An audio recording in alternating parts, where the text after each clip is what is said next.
Hello, everyone. And I am back. Thank you for being here. And I'm really, really excited because today we're talking again with Rev Ned, one of my favorite people in the whole wide world. Good to see you, Rev Ned. Good to be here. It really is.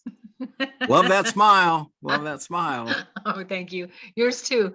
So we've got lots more to cover. We have Rev Ned and I have talked before. So if you aren't familiar with this amazing gentleman, I will put the link down below, or it'll be there by the time you see this, for the video that we chatted with each other before about your near-death experience, and lots of really cool stuff.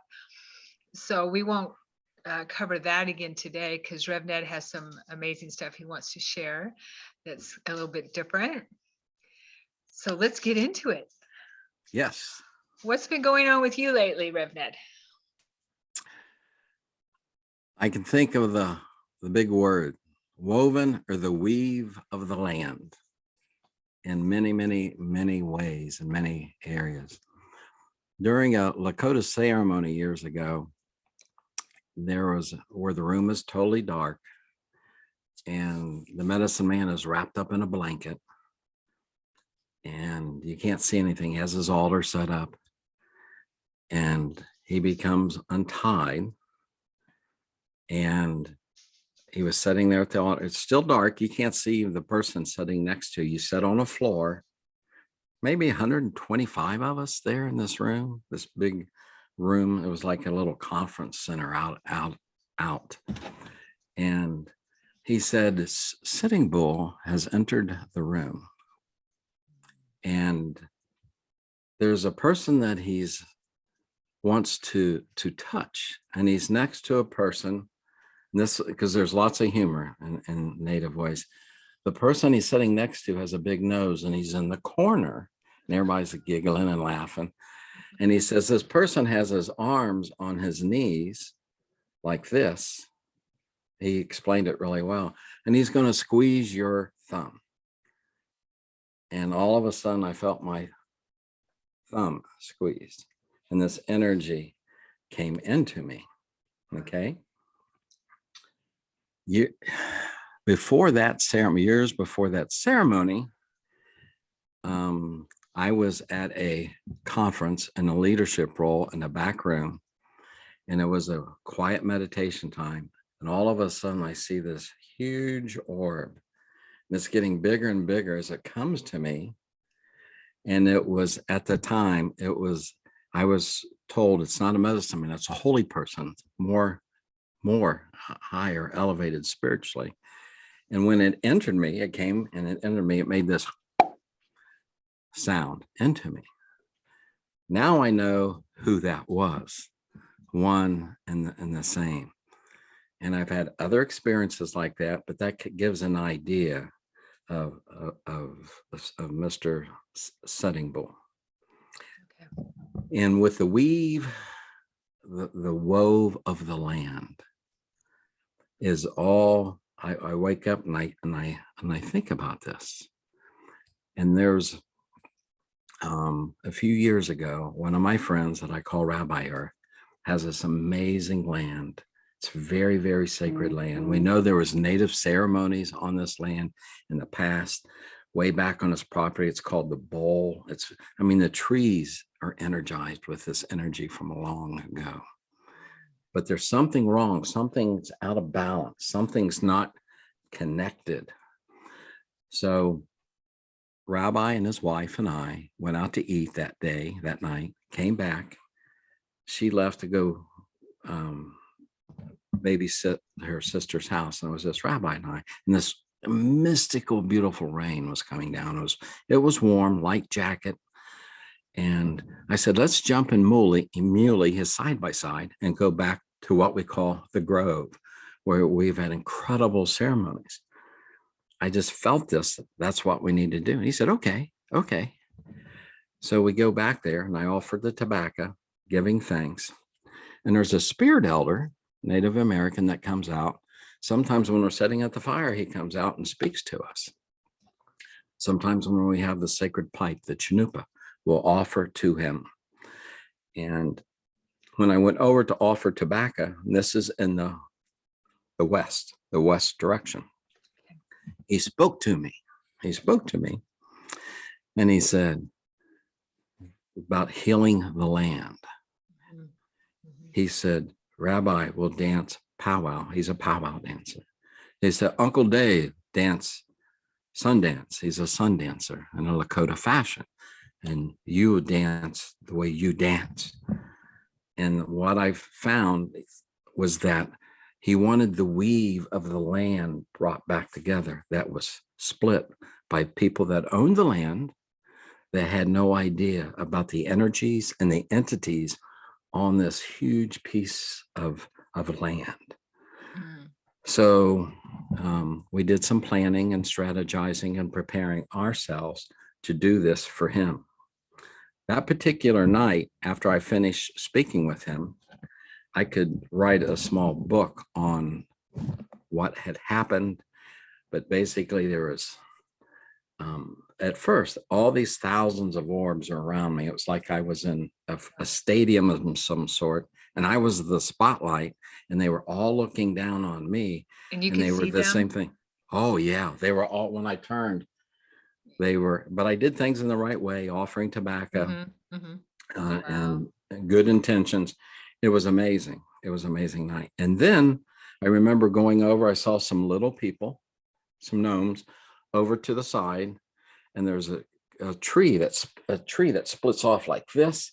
And they were behind there going, giggling and pointing at me. So I tried to get a little closer to offer them some tobacco. Usually we leave them some sweets and coins and things like that when we do ceremony. But this night we didn't actually have a ceremony. After that, the Earth Mother lit up. And this is all about bringing the fabric together. You know, as of that, it was torn. The Earth Mother lights up with all these beads, and I've probably shared this before with you. Just thousands of lights, not from this density, thousands of them, but they stopped at the fire pit. They wouldn't go beyond the fire pit, like something was wrong, which would be south. And she talked to me. Almost the same message as the altar. This is all going on in an hour and a half time. And then it went down to where the sacred places we call the bowl. The lights turned and went down this trail. So again, I could write a little booklet just on those experiences. Thousands of spirit animals came too. And Rabbi saw them. He saw those. So the next week, exactly 1 week, we prepared and we met, and it was amazing that evening what transpired. Rabbi had found the land, the people that had lived there, most of them, throughout the time that the settlers came in. And we brought healing and forgiveness and releasing with those people. And you could feel, and we drummed, we sang, we prayed with the Yuwipi. When we were praying, and I was holding and lighting it and handing it to people, to the two guys, to Rabbi and to Uncle. When Uncle was praying with the Yuwipi, very, very sacred thing to hold, I went out in the spirit. I was kneeling on the Earth Mother, on Terra, on Mama Earth. So you left your body. Love. And I went out. I just totally went out. They said, when I woke up and I was groggy, I said, how many songs have I missed? Because they were drumming and singing there in the chairs. There was 3 or 4 songs of Lakota songs that I missed. And all I could remember, I heard Mama Earth say, crawl to the fire pit. Remember those lights and touch it. I couldn't walk. I was still kind of dazed. So I crawled there and touched it, and all this energy went inside of me. And you could feel the land. What did you touch? Sorry to interrupt you, Rev Ned. The fire pit, the fire pit. like the element of fire. It was ready to go. We just hadn't lit it yet. Gotcha. And you do that in a very sacred way to build the fire before ceremony. It takes a long time to do it in the right way. But when I touched it with my hands, it was like you could feel the fabric coming together. One total together, but you could feel it. It was coming wow. together. So we still had more drumming, and we got up and danced because that's what the elder wanted. We danced, and that's one of the times when I was taken out and I came back. And by the time we finished around the fire, you could feel the land was woven together the way it was supposed to, Yeah. So here recently, I cannot get rid of the word woven in my energy field of the weave, the fabric of the land. So I called up what we call our grandma Cher, a Cherokee elder and folk artist. And she was a spirit watcher at the Serpentine Mounds when she used to live in Ohio. She lives down North Carolina now. And she is a wealth of information on the spirit watchers and sacred places, especially here in Ohio. A lot of sacred places in Ohio. So I've had 2 interesting conversations with her about being a spirit watcher. And she shared many of her experiences, which is up to her to share those experiences. But I was asking her, I said, I'm supposed to be something for the land and for the entities to bring this together. And that's when she went and started sharing all these experiences of her doing that. And she shared 2 or 3 times in different places how people with good intentions, good hearts, will go to a sacred place and not understanding the original weave of the land or the fabric. And actually, even in a good intention, it'll separate. And so she's been teaching me these kinds of things. And that's what I feel is like taking the land and just being a piece of that, just obeying, listening to these higher energies and entities. And just here recently, rabbis asked if we could come back and renew that weave. We haven't been there in the last 2 years because of things that have happened. So we're going to do that when it dries. We've had a lot of rain and snow, so it's wet to get back there. That's what we're going to do, is just renew that. I believe it's still together in the spirit world, what I see, but just kind of renew it and put some more love around it, more balance around it. So I'm really looking forward to doing that. That's amazing. Go ahead. No, go ahead. I was just going to ask you, a question came to mind as you were talking. Well, more than one, but so as you're talking, I get visuals, right? And when you talk about the weave of the land, is that, I mean, I see tapestry. I see like a tapestry with the lines lit up, that kind of thing. And I also see like a grid. So is this similar like to the earth? Is this what you're talking about, the earth grid? And that needs healing and needs help. Is that what you're talking about? That's part of it. Okay. Now remember what I saw, all these lights on top of the earth that first night when we went back there in that mystical rain. Remember, they look like those beads, the hippie beads back in the 60s and 70s people put in their doorways. If you laid them down on the ground, and they were all different sizes and they were lit up in all different colors. So, and she was speaking to me that needed to be together. Okay. But it's also the entities, the ancestors, that all those that came, those were ancestors. Most of those orbs, I know they were different entities, but many of them were the ancestors that need this too. Right. Which means, since we did that and happened, how we can help people in other densities. Okay. We're so much more than you and I talked before about the I am. We're so much in here that we have so much in here, and it's amazing what we can do. We what we have forget. connections. Yes, we do. Exactly. We forget that what we do here affects all the levels. Yes, yes. Yeah. So that's a really, really good reminder. Definitely. Thank you. And I know when I've sat in plant medicine ceremony, the few Mhm. times I saw grids. I saw my matrix, I guess you could say, my weave. I don't know, my grid. I mean, and the grid of the room I was in, I could see all the grid, and we went outside and in the grid outside, and it was just so beautiful. And the place I was at, obviously, was she kept the medicine woman. She kept the grid in healthy, even though it was inner city. She was in inner city, but she kept the grid around her healthy because she wanted us to see it, because she really wanted us to see it. But I could see, as I'm looking down at my grid, my personal tapestry or weave. I just say my matrix, and it was just so beautiful, these pastel colors and everything, and I could see it moving and undulating as I breathe, and as I breathe in and breathe out. It was gorgeous. It sounds like it. Mm-hmm. So there's the land, Mama Earth, okay? Okay. There's the ancestors, the indigenous ancestors.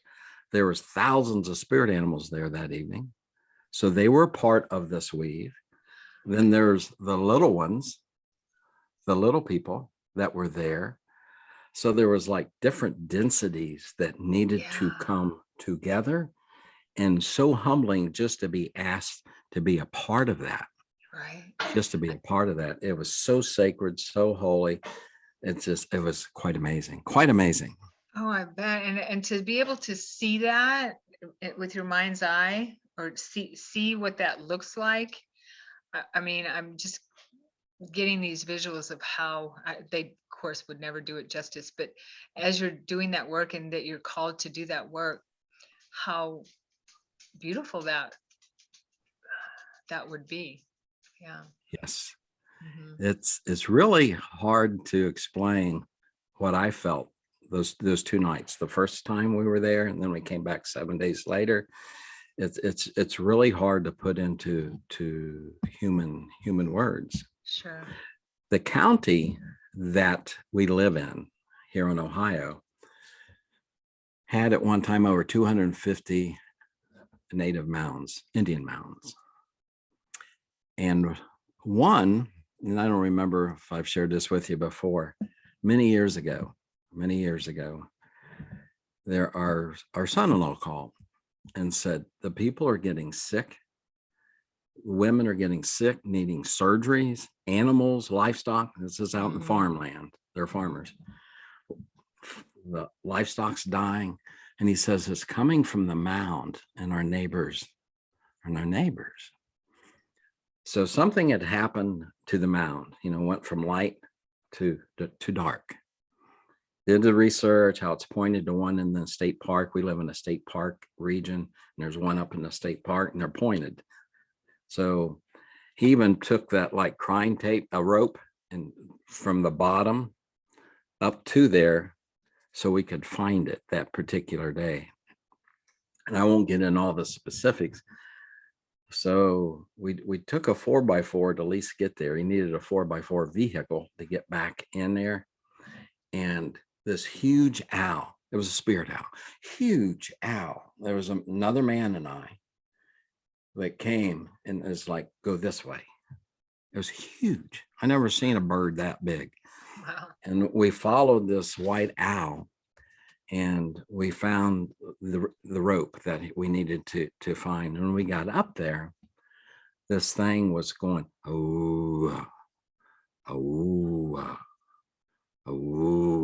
making those kinds of noises. And the mound was like 70% closed with earthworks around it and a mound. And out of that opening, it was pointed towards the other mound that would have been south of it, is where this energy was and it was dark energy. It wasn't light energy. So I've always was, raised to treat the Earth Mother, especially mounds, with dignity, with respect, like they're elders. They're a form of elders. But I was like, get on top of this. And I did. And I had the tobacco and a lot of other sacred things, some other elements that I work with, sacred elements. And my friend was up on the hill praying, just putting energy over the place. And you could feel the darkness die down. You could hear it too. And then it was gone, the darkness. And then there was light. So we spent a long time just putting, I said, see it as a cake. I was telling him when the major darkness was already over and it was everything was, we're going to see this as a cake. And we're going to put an icing of pure love on this mound. And that's what we did. And the fabric came together. Something distracted that to make that, whether it was the farming, the run, whatever it may have been, the disrespect of the land or the entities thereof, or the animal spirits thereof. So since our county used to have so many of them, they're not here anymore because of progress, being leveled and subdivisions. Rabbi Earth was telling me about one that he goes, it's about 25 minutes east of where we live. And he says, every time he goes by there, he feels the fabric needs to be come together. And it's on private property. It's protected, but it's on private, and you can't really get to it. But we're working on that. So the wife and I drove there, that's 2.5-3 weeks ago.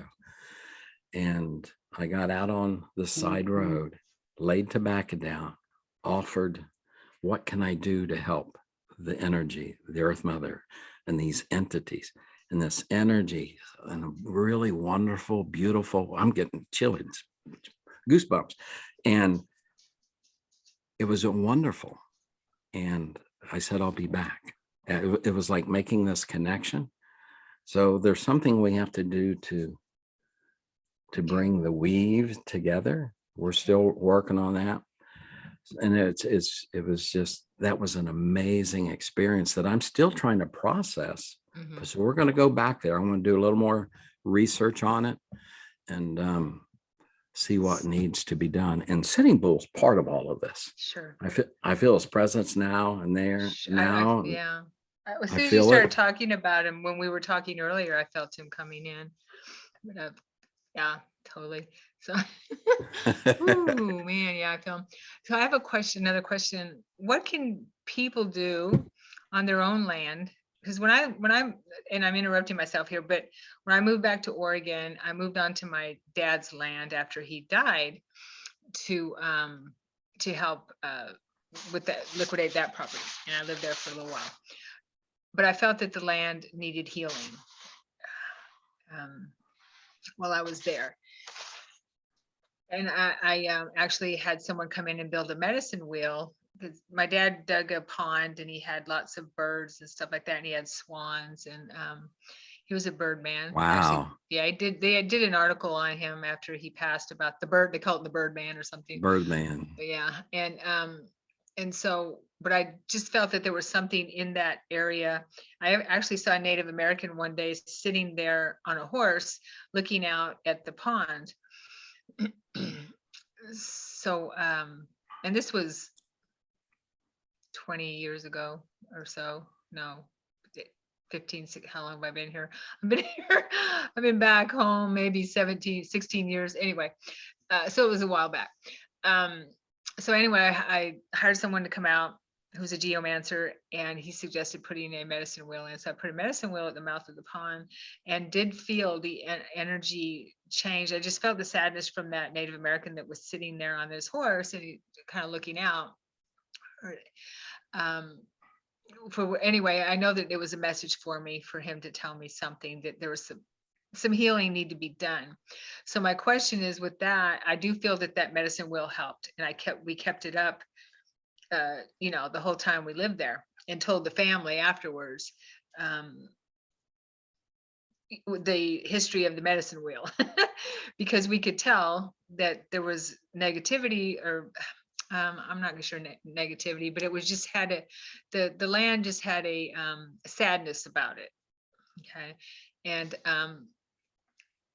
but anyway, what can people do to, if their land, if their land, they feel, if they, when they connect to their land perhaps, or they feel that maybe there's something going on in their life or in their home, or that's has negative feelings or sadness, or and they just don't know where it's coming from, because the land will affect us. I've learned over the years, and like you're saying, what if there's anything that's a lower vibrational energy within the land, it will affect us.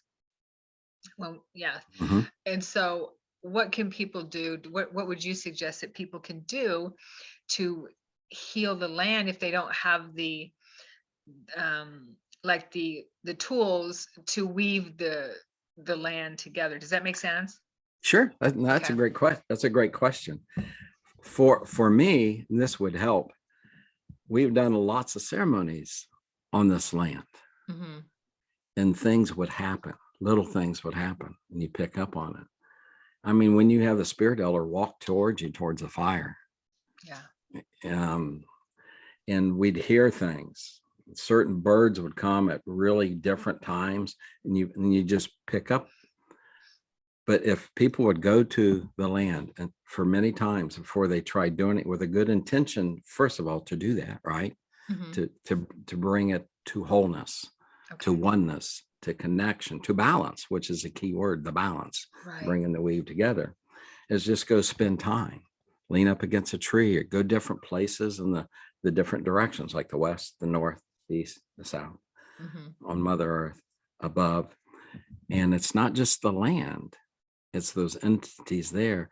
And even if you got to take notes, just tell them why you're there for. They'll know if your intention's good, and the insights, I believe, will come.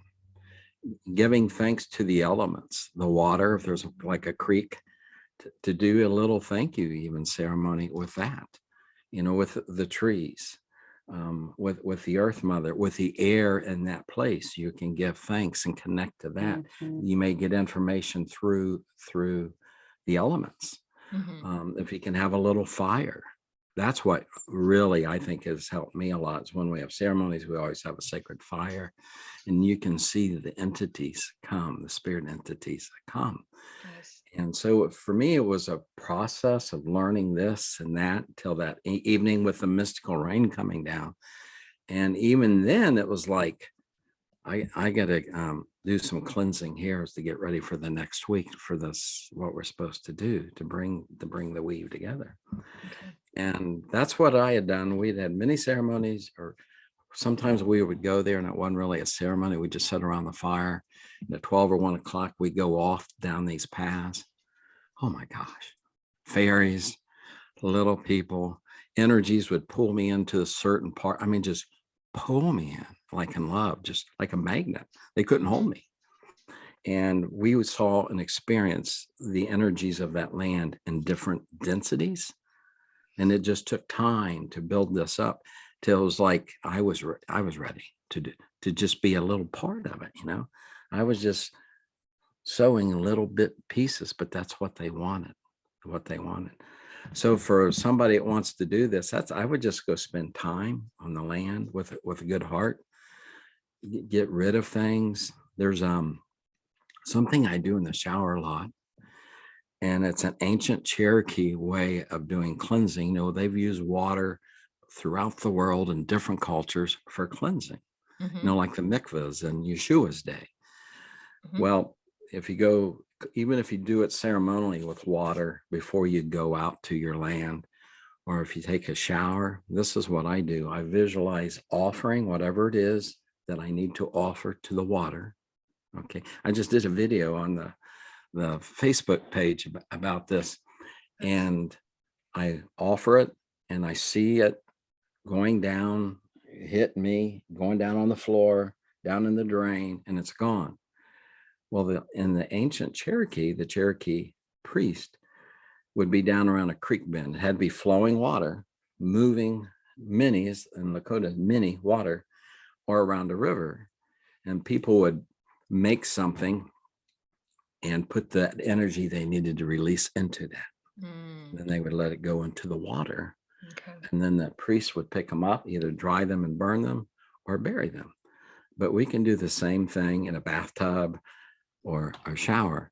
But to release before we go out into the land, release and do an offering, give a thanks. And a very important thing is whatever part of the world you're in, study a little bit on the indigenous ways, what they did. You know, some of them are more matriarchal. We'll use corn flour. You know, it's very feminine to use. Tobacco. What part of the world did they live in? What did they do? That helps those entities connect too. I see. Okay. You with me? To just, it's not that you have to know the deep history, but just to find out, because we're talking a lot of woodland Indians where we live.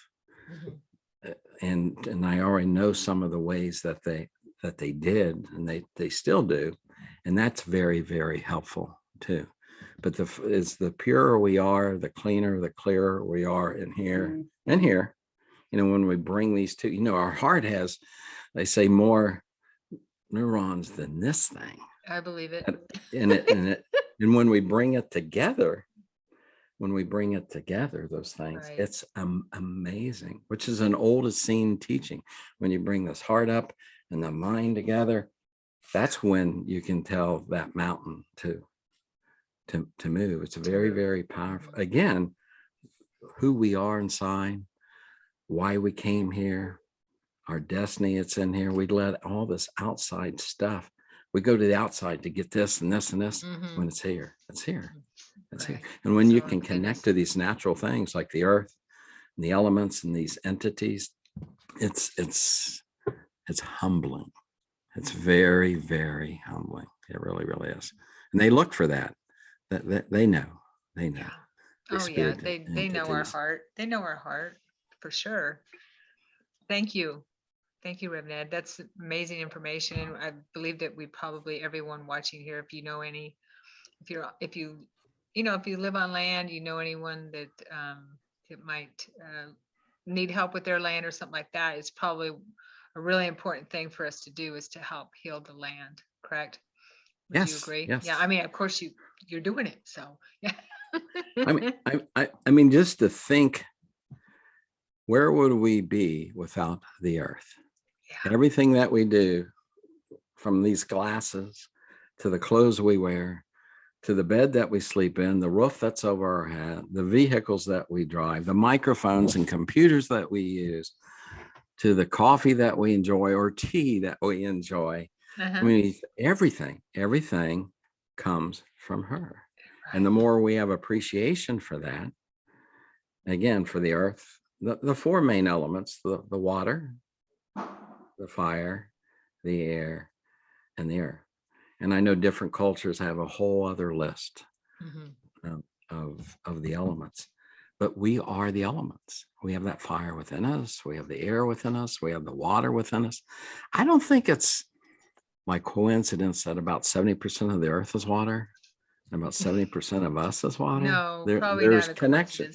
There's there's connections there. But even the fire, the energy in our cells that keeps us alive is amazing. And to recognize that, be sensitive, because we basically are the elements. Yeah. We're naturally one with everything that is. They know that.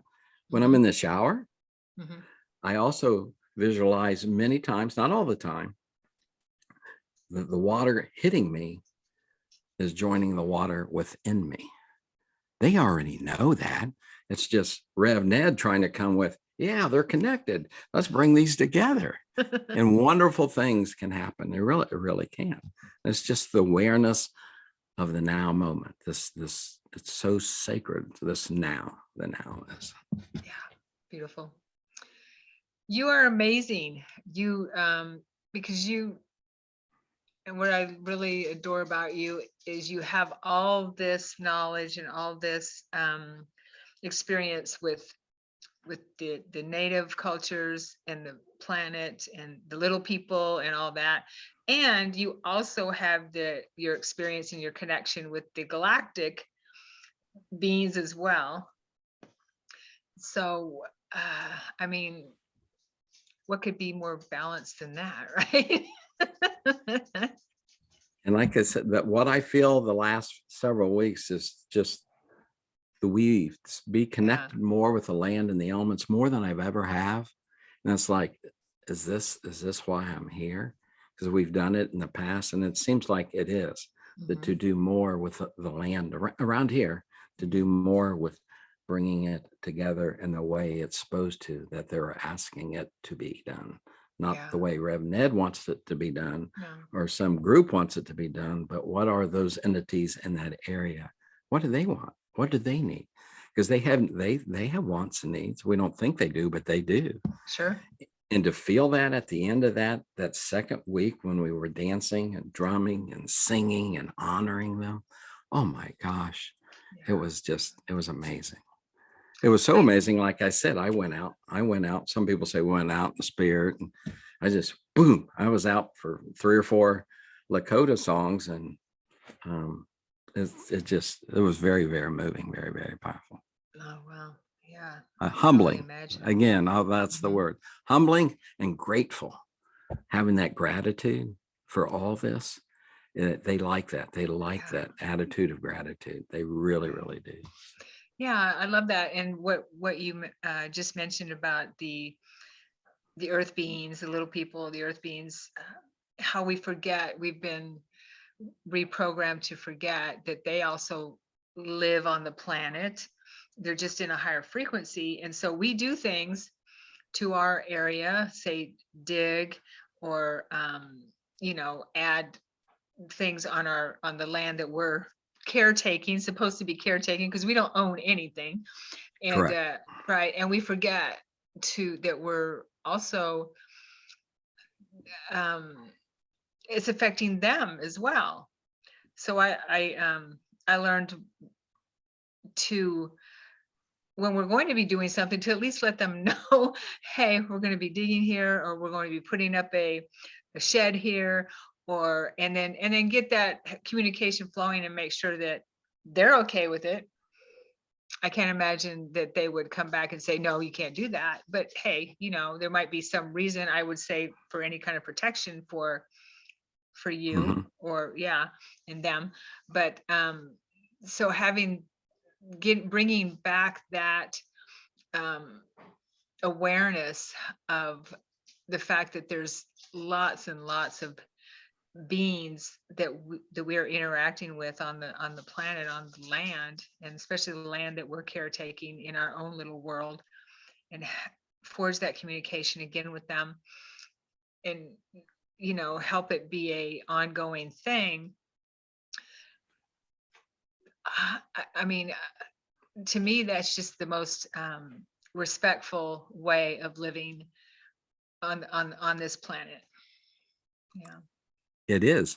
When we were working on the one mound years ago that I was telling you that I climbed on, when we were done and we were going around loving on all the trees and the plants with pure love, it was almost like they were going, I mean, they were even being released and becoming one again. It was, those trees they were amazing. I'll never forget that. They just felt, you could feel one with them as they were releasing their negativity and their tensions. Sure. That they had been back to the normal. And after that, the people got better and the animals quit passing on the livestock. I don't doubt it. I really don't. It was, so that's a really good way of land management, huh? That's a the very real spiritual way of land management. And like I said, it was our son-in-law who asked us to do that because his mother was actually getting physically sick. And after we did this, it took several hours. She improved. The other lady improved. The 2 ladies had to have surgeries. but Oh, goosebumps. everything turned positive because the energy was flowing the way it was supposed to. It was connect. There was no break in it. It was Oh, connected. right. And when you look at it that way, because we don't, again, all this has been taken away from us and we've lost touch. When you look at it that way, I mean, like a tapestry, and I keep seeing tapestry, these beautiful tapestries, and I've seen Mm-hmm. that before, of all the energy flowing. Just like the Chinese, ancient Chinese medicines, look at our meridians, Right. right? And extraterrestrials understand this, the meridians on the planet. And I have heard that there's a lot of sightings along certain meridians on the Mm-hmm. planet, that they know which meridians, ley lines, I guess you could say too. I guess I don't know if that's Yes, part of it. Okay, it's part they know of it. which ones to take. And that was another thing we worked with on my dad's property, was ley lines. Um, and but but as our grid is, damaged, our tapestry is damaged, like you said, has come apart or wonky, whatever is causing it, that can cause so much harm. Yeah. Wow. The on Rabbi's land, we know there was, like I said, we know there was ceremony there, but the people that live there and farm some of the area, and they would just they just trashed it with like old tractors, back in the woods, and bottles, and Mm. you could just Mhm. sense the energy that was downing for everyone there. And with Rabbi moving onto this land, it seems like they were all going, yay, we're in for something good will happen out of all of this. And so they've blessed us as we bless them to keep that sacred weave, the sacred circle going. So I'm excited to go back there here soon. Dave and Rabbi and I will go back there to kind of renew these energies, to renew us and to renew them, and to say, hey, maybe there'll be another thing we're supposed to do, another little mission that we'll get from them. We'll see. So I'm looking forward to that. Yeah, nice. So thank you, Rev Ned. So moving from that, how about if we touch on the galactic front and disclosure? And do you have any new intel? Have you heard anything about these arcs, these ancient arcs? I've heard a little bit. Okay. I've been, for the last few weeks, because of this, the weave, I've kind of backed away from a lot of things. And if it's warm, I sit outside, which I'm a sky watcher. I love to watch the sun come up and the sun go down. Since we live on the hill, it's amazing, and it's beautiful. So I haven't been really connected, but I do know I experience these a lot of energy has been coming in, a lot of it from the sun, a lot of it from other places. And I take time to sort all that out, because it can affect us. Sure. It can affect us in many, many ways. But I've seen and I've sensed about these craft that have been buried in different places being energized. And I've sensed it too. Again, like I said, I've just kind of been more connected to the earth here in the last few weeks, trying to figure this out. But I've picked up some things that's around the earth and elsewhere that are energizing, and I find that very, very fascinating that it's happening at this time. Yeah. Yeah, totally. So what Rev Ned's talking about is there's some intel out there that, and makes sense to me too, that there have been very, very large spaceships, or what they're calling arcs, buried around the planet, that are pretty ancient to us, thousands of years. And I understand that they maybe, this is all theory, except for there is Michael Sala has one gentleman who's a JP, I guess is his name, yeah, from in the military. But again, it's just what resonates with you, that they may have been from after Atlantis, when during that cataclysm of Atlantis, they buried these arcs. We buried these arcs, these huge spaceships all across the globe in different areas. And some of them, according to this intel, I don't know how many, but or I don't remember that, may have DNA from animals, insects, humans too, within these arcs. In case of another cataclysm, they wanted to make sure that that the earth was preserved, their work was preserved, and they were set to activate during a certain time in the future. And they're starting, according to these theories and these stories, that they are starting to activate. There's some speculation they may be rising up. And I was talking to a friend about this, and she said that sounds just like the movie with Raiders of the Lost Ark, the Crystal Skull, the latest one, I guess, movie. And I saw that a long time ago, and I just remember, of course, I didn't know all this, but have you seen that movie? Rev Ned? Okay. No. There's a huge spaceship that comes up out of the ground, that's buried under the ground, and just comes up. So I'm feeling, I don't know about you, Rev Ned, but I'm feeling disclosure is getting closer and closer and closer. And it's not from government sources, but from people waking up quickly. And with the sun flares and all that, that's helping to send lots of energy our way, and lots of light our way to. And if anyone out there is feeling anxious or feeling things are intense for them, because I know I have, things are happening quickly for you, it could have, and I would say it probably has to do with that, the solar flares.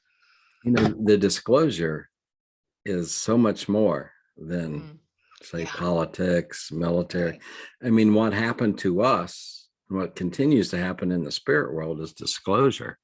You know, when you have these entities coming to you for whatever reasons, that's a form of disclosure, because if you're helping being a little piece to bringing the weave together, right, and being a part of it, that's disclosure. Because if you're doing that, think what that part of the earth is doing to radiate in the lines in the earth that I saw. Remember all those thousands of lines of different lights that I saw? That is a form of disclosure. So everybody has their little neck, their place for this. And sometimes we don't think of that as disclosure, you know, but it is a form of disclosure, I believe. Sure, that makes sense. Yeah, and I believe it's individual, and that we are the disclosure. It's not out here. We are the disclosure. All of us that are realizing that there's so much more than what we have been told and what we've been, living or understood. Sure. Yeah, I know that for me personally, the galactic beings that are working with me, or that I work with, my family, my galactic family, I have to call them that, have been showing themselves to me just as clear as I see you, if not clearer. Okay. And so it's, and I asked for that. So be careful what you ask for. But it's, so it's been pretty intense since I started asking that. Yeah. So no one can tell me that they do not exist and they're not working with us, and they're just the most gorgeous beings ever. Thank you for sharing that. That's beautiful. You know, the ancestors have been around a lot around me, which is this disclosure. I can remember we were on another piece of property of another friend's, and I was facilitating a ceremony. We were at, they have gates. They have a north gate, an east gate, a south gate, and a west gate. So we were at the north gate doing a ceremony, and the lady that owns the land said, let's honor our ancestors. And there's this huge mother tree. Oh my gosh, big, huge tree. And I was sitting very close to it. And she made some, we were going to have a water and do ceremony with it. And she was a baker once in her life, and she made this bread. And we were going to invite the ancestors to come to release, to cleanse, and to celebrate. It's not just negative stuff, right? We get a lot of good stuff. And out of that tree, like I was sitting here at the ceremony, and the tree is like right here. Thousands of ancestors came out of this portal of this tree. And they gathered around us, and they could take the essence of the water and the bread, but the love, you talk about disclosure and a whole different way of thinking about disclosure. And when we were done, they all, like an energy path, went back. But there was love, there was healing, there was letting go, and just doing something simple with water and bread, which takes a whole new meaning when you're dealing with, there was actually thousands of them. And this was her idea. I just kind of was there facilitating it. It was like, oh my gosh. It was disclosure in a whole different way of thinking. So we got to be real careful. We don't put disclosure, I was going to say, in a container and say that's true. Disclosure. That's true. Mm-hmm. There's so much disclosure everywhere, even in here, even in this entity of the I am. There's so much disclosure that's going on that I'm learning and getting rid of stuff.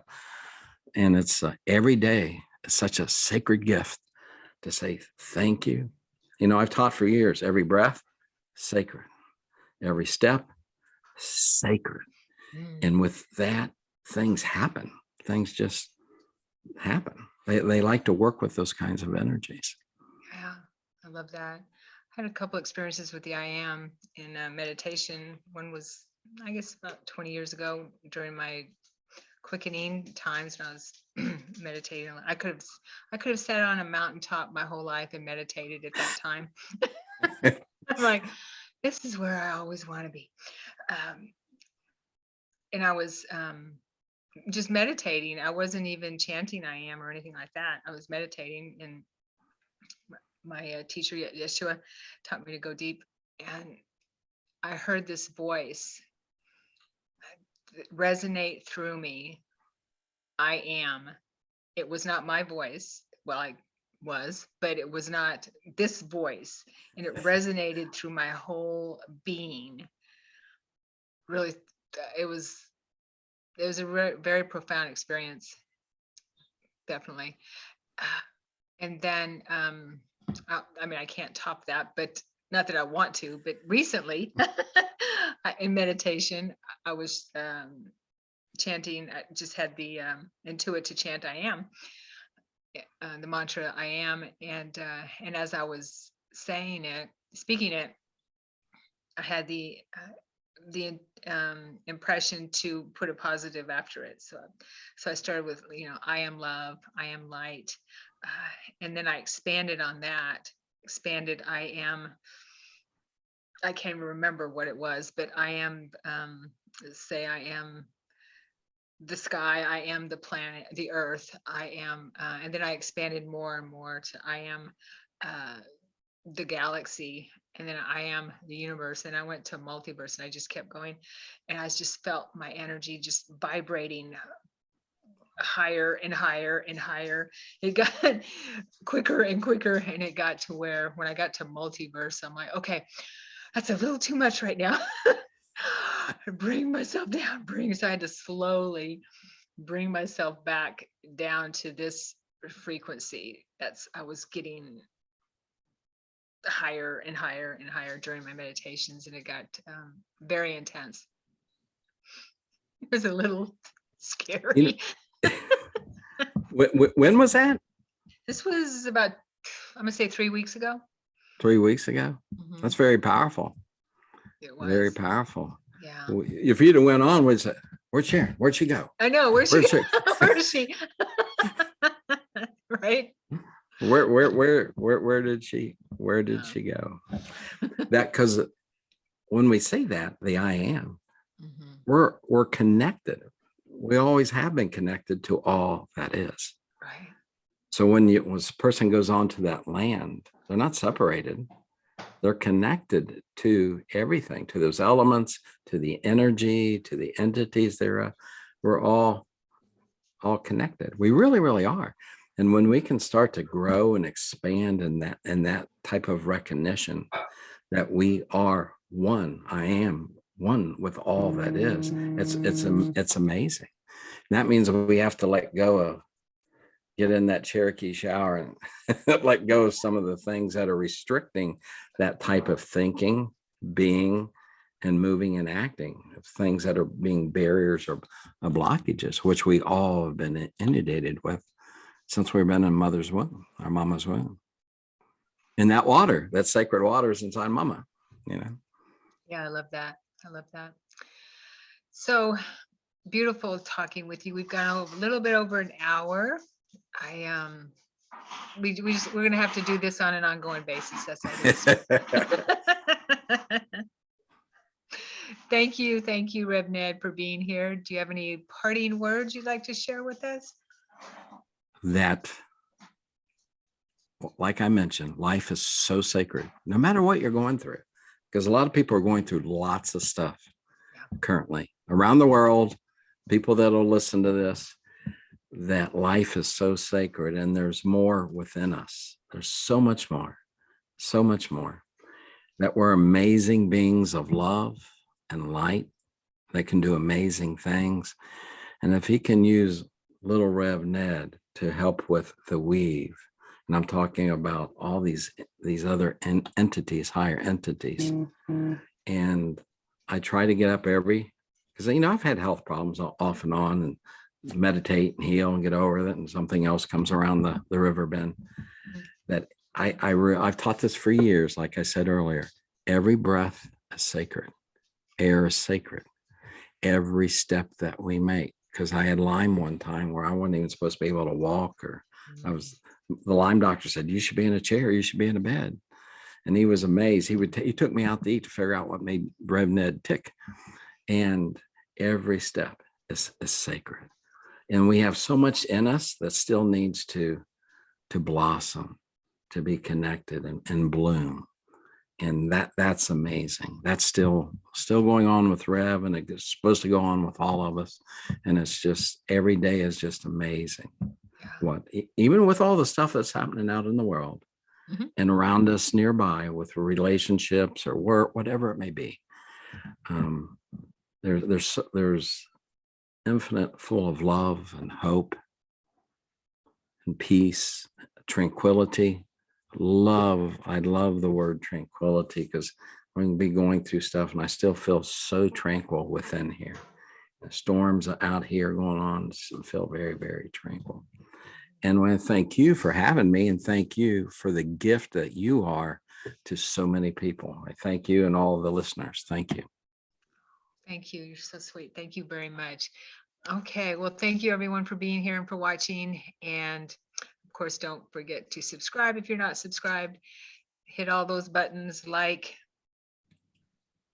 and all that other stuff. Oh, that YouTube Hit the bell. stuff. Hit the bell. Yeah.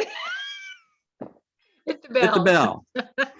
And comment. Please share your thoughts in your comments down below. We love to hear your thoughts. Okay. And we will see you next time. Bye-bye.